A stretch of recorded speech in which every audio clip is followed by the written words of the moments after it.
আজকের destination Habibpur ISKCON মন্দির। আর এই মন্দিরের যত ডিটেলস আছে সব এই ভিডিওতে তোমাদেরকে আমরা দেব। তো প্রথমেই তোমরা রানাঘাট থেকে শান্তিপুরের লাইনের যে ট্রেনগুলো আছে সেগুলো করে হাবিবপুর স্টেশনে পৌঁছে যেও। আর হাবিবপুর স্টেশনে পৌঁছে তোমরা কিন্তু ইস্কন মন্দিরে চলে যেতে পারবে টোটোতে করে বা অটোতে করে, ভাড়া মাত্র 15 টাকা। তো এই যে আমরা পৌঁছে গেছি হাবিবপুর ইস্কন মন্দির। আর আজকে সমস্ত রকম ডিটেলস আমরা এই ভিডিওতে কিন্তু দেব। তো ভিডিওটা স্টার্ট করা যাক। সামনের এরিয়াটা তো তোমরা দেখে নিয়েছো, আরও দেখাবো, কিন্তু তার আগে একটু ব্যাক এরিয়ার ব্যাপারে বলে নিই। তো ব্যাকের দিকে আমরা ঘুরছিলাম, তখন একটা সুন্দর ঝিল দেখলাম। এটা হয়তো এখন বন্ধ আছে। আর সামনেই দেখতে পাচ্ছ তোমরা হাবিবপুর ইস্কন মন্দির। এই যে হচ্ছে ইস্কনটা আমরা সাইড থেকে তুলছি, এটা দেখতে পাচ্ছ তোমরা। আর ভিতরে আরতি হচ্ছে। এটা ইস্কনের গেট। আমরা টোটো করে এসেছি। আর আজকে আমরা চলে এসেছি হবিবপুরে। আর হবিবপুরের ইস্কন মন্দিরের সামনেই আমাকে দেখতে পাচ্ছ। আর এই হবিবপুর ইস্কন মন্দিরটা খুব সুন্দর। তা আজকে হবিবপুর ইস্কন মন্দিরের ভেতরে আমরা ঢুকলাম এবং সেখান থেকে কিছু শর্টস নিয়েছি, আর সেগুলো তোমাদের দেখাবো। আর হবিবপুর ইস্কনটা পুরো ঘুরে দেখাবো। তো ভিডিওটা দেখতে থাকো।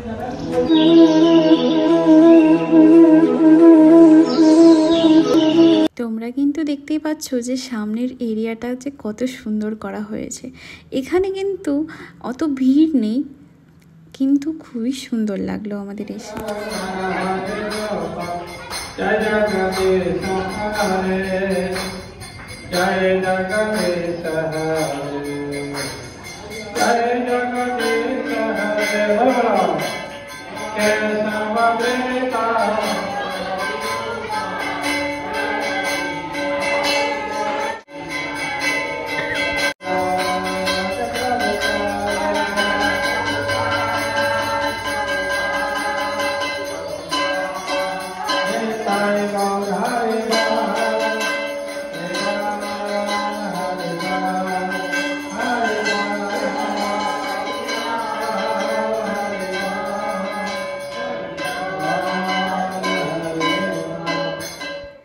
সত্যি এই আরতিটা শুনে কিন্তু খুব সুন্দর লাগলো। আর তোমরা কিন্তু কমেন্টে অবশ্যই রাধে রাধে লিখো। আর এখানে তোমরা অবশ্যই আসবে, একবার ভিজিট করে যাবে, তোমাদেরও খুব ভালো লাগবে।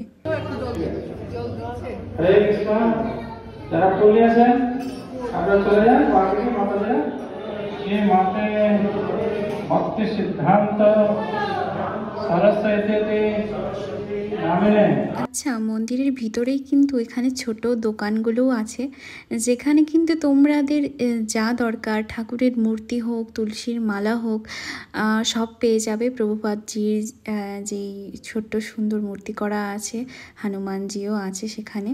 আর অবশ্যই তোমরা কমেন্টে জানাবে যে তোমাদের কেমন লাগলো।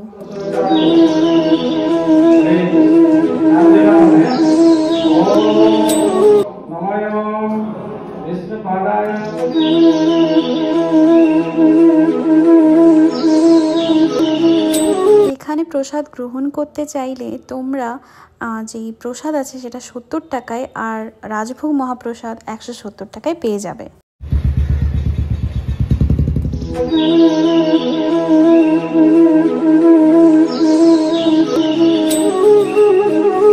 আমার পেছনে যে কক্ষটা দেখতে পাচ্ছ, এই কক্ষটা হচ্ছে এখন প্রসাদ বিতরণ হচ্ছে। আর পেছনে তোমরা দেখতে পাচ্ছ একটা গোশালা আছে, কিন্তু এই গোশালার কাজটা এখনো কমপ্লিট হয়নি। আর তার পাশেই তোমরা দেখতে পাবে যে একটা ফুলের বাগান আছে, ছোট্ট একটা ফুলের বাগান, কিন্তু অনেক রকমের ফুল আছে। তা ভিডিওটা দেখো।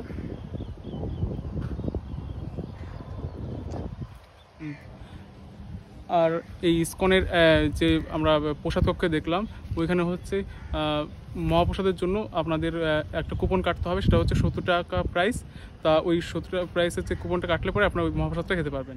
এই ইস্কনের পাশে তোমরা দেখতে পাচ্ছ যে আমার পেছনে একটা বড় ধরনের একটা বাড়ি তৈরি হচ্ছে। আর এখানে হচ্ছে যারা ভক্তবৃন্দ আছে তারা এখানে থাকতে পারে। হ্যাঁ, বলছি যে ইস্কনটা কখন খোলা হয়? সকালে একবার 4:30 একবার সকালে খুলে, খুব ভোর মঙ্গল আরতি যখন হয় ওটা। তারপরে আবার 5টার সময় বন্ধ হয়ে যায়। তারপরে আবার 7:30 দর্শন আরতি হয়। তারপরে দুপুরে 12টায় ভোগ লাগায়, 12টায় ভোগ লাগানোর পরে ভোগ আরতি হয়, 1টার সময় বন্ধ হয়ে যায়। তারপরে 1টার সময় সবাই প্রসাদ পায়। এখানে 60 টাকা দামের, 70 টাকা দামের কুপনের প্রসাদ আছে, 170 টাকা দামের কুপনের প্রসাদ আছে। আগে থেকে কুপন কেটে 12টার মধ্যে আসলে কুপন পাওয়া যায়, আর আসলে কুপন নিয়ে প্রসাদ পায়। আবার বিকালে আবার 4টার সময় খুলবে, 4টা থেকে একদম 8:30 পর্যন্ত খোলা থাকে। আর মহাপ্রসাদ কি প্রতিদিনই পাওয়া যায়? হ্যাঁ, প্রতিদিনই পাওয়া যায়। আর এই যে আমরা একটা পোস্টার দেখলাম যে ওইখানে 24শে মার্চ থেকে 26শে মার্চ পর্যন্ত যে একটা আছে, অনুষ্ঠান সূচি আছে, ওটাতে কি হবে? 24শে মার্চ ওটা গৌর পূর্ণিমা, মানে চৈতন্য মহাপ্রভুর আবির্ভাব উৎসব। তো অনেকে বাইরে জগতেরা ওরা জানে না যে চৈতন্য মহাপ্রভুর এই সময় জন্ম হয়েছিল। তো তারা মনে করে দোলযাত্রা, দোল উৎসব করলে না, দোল উৎসব করলে এই যে দোলযাত্রা। তো আসলে ওই সময় চৈতন্য মহাপ্রভুর জন্ম হয়। তো আমাদের ইস্কন থেকে ওই দিনে উপবাস করে, মাঝখানের দিনটা উপবাস করে ওই চৈতন্য মহাপ্রভুর আবির্ভাব উৎসব পালন করা হয়। আর হচ্ছে মহাপ্রসাদের মধ্যে যে আইটেমগুলো থাকে, পদগুলো থাকে, সেগুলো একটু বলবেন কি থাকে? বিশেষ করে এই 70 টাকার যে প্রসাদ, ওখানে কি হয়, ডাল, সবজি, তারপরে একটা ভাজি দেয়, তারপরে পায়েস থাকে। আর মহাপ্রসাদটা কি চাটনি থাকে, মহাপ্রসাদে একটু বেশি আইটেম থাকে, তাই? হ্যাঁ, আর একটা রাজভোগ হয় 170 টাকার, যেটা সেখানে 12-13 রকমের আইটেম থাকে, চাটনি, পায়েস, তারপরে স্যালাড থেকে শুরু করে সব কিছু, ডাল, সবজি, পনির। আর আপনার নাম কি? আমার নাম জগন্নাথ গৌরাঙ্গ দাস। আপনার বাড়ি কি এখানেই? না, আমি অন্য জায়গায়।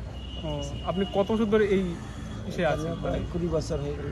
হ্যাঁ, ধন্যবাদ। ঠিক আছে, ধন্যবাদ। আসবেন? হ্যাঁ, ঠিক আছে, আসবো। তো আমরা একটা এই শিষ্য ইসকনের একটা শিষ্যর কাছ থেকে আমরা সমস্ত কিছু ডিটেলস জেনে নিলাম। আর তোমরা এখানে এই ডিটেলসগুলো জানলে পরে উপকৃত হবে আশা করি। তো তোমাদের সঙ্গে দেখা হচ্ছে নেক্সট ভিডিওতে।